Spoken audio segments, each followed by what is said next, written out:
You mentioned the law of attraction a couple times here.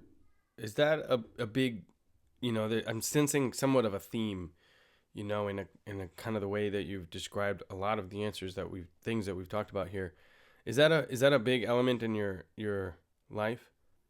I think it has to be. I mean, look at like the girl that I met from 3 blocks away, in literally the room next to where I had that, pivotal meeting with Terry Schreiber, right? That I was going to meet my future wife, like literally right next door to his office. It's literally one door down.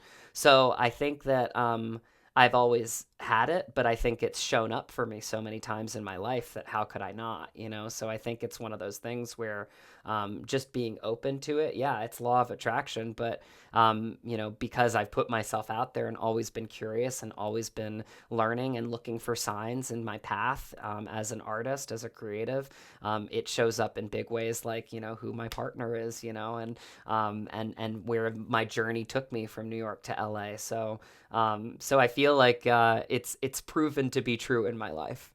Hmm. Is it more of a kind of an unintentional thing, or do you intentionally? So, for example, I actually interviewed Lynn McTaggart. I don't know if you know who that is. That's Joe Dispenza. She worked with Joe before Joe was Joe back in the day, and she was a journalist and wrote The Field and Living the Field and a couple of those books, and which in a lot of ways the science and the data behind that and the scientists she's interviewed led to kind of the secret, the book that was published. And I don't know, what's that called, the documentary she was featured in, What the Bleep Do We Know, right, back in the day, that kind of thing. And I interviewed her about this. Is it very intentional for you in terms of like, visualization, or is it much more of just, I'm living my life, I'm wide-eyed, I'm curious, and I'm open to whatever happens? Or do you know what I mean by that when I ask that?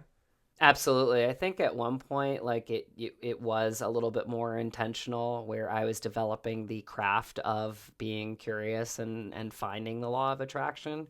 But I think at this point in my life, it's almost like my acting process. It's like that, I feel like I just have the foundation for it now. It's part of me. It does kind of, bring you back, like you said, to your childlike state. But sometimes you have to work for it, right? Sometimes you have to be intentional to get yourself there. I feel like I've done it so many times in my life that now it's a part of who I am.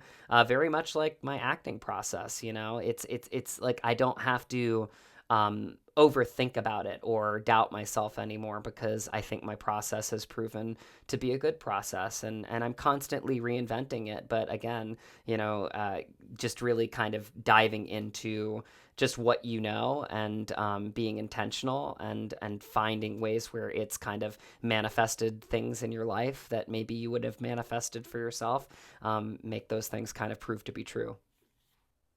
That makes total sense. So then what's next? You had mentioned this. Was it Drago? Was it Dragon Hunter, like actual Dragon Hunter production company? So it's Dragon Hunter Productions, but Okay, got it. Drago Mm-hmm. N Hunter. So Dragon Ah, Hunter. Yeah, got yeah. it, got it, got it, got it. The N makes it Okay. Dragon and Hunt. Yeah. So you guys wrote the script.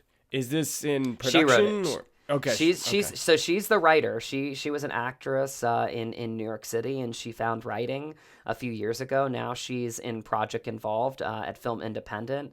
She's one of the 5 fellows there. She's gonna have a short film produced this year.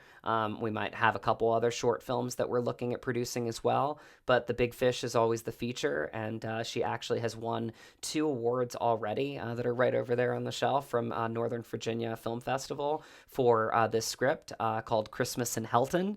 Originally, Front Royal on the map, believe it or not, was called Helltown, and it's got a weird mystic energy to it. I will say that it was the area where the North and the South in the Civil War, like people would get together and kind of embrace some good trouble together. So it's got like some kind of just weird dynamics where like maybe they'd be killing each other on the field of battle, but maybe they'd come to Front Royal and like pass out at a bar, or what the good trouble looks like, right? So it's like it's got like this weird like I said, mystical energy to it, and I feel like a Christmas movie makes sense. So she wrote this beautiful script about an actress that moved to LA and now is coming home. So it's, again, in the vein of what we know, and it's a beautiful story. It's honestly a lot darker than a lot of your Christmas movies, which I really like.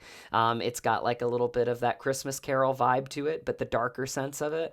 And again, I think what I've learned in my life, and this is a big thing that I got out of playing Fabian, right, is that as much as I love acting and it will always be the first love in my life, like I love collaborating.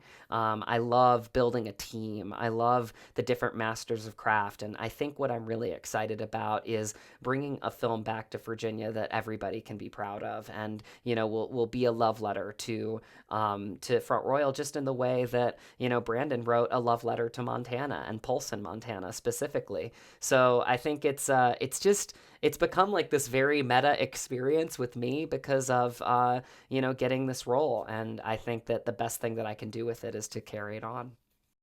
What's going on, guys? If you like that clip right there, you will love the full interview. You can check that out right there. I'll see you on the next video. Oh, and subscribe, because we got a lot of big things coming up in the near future.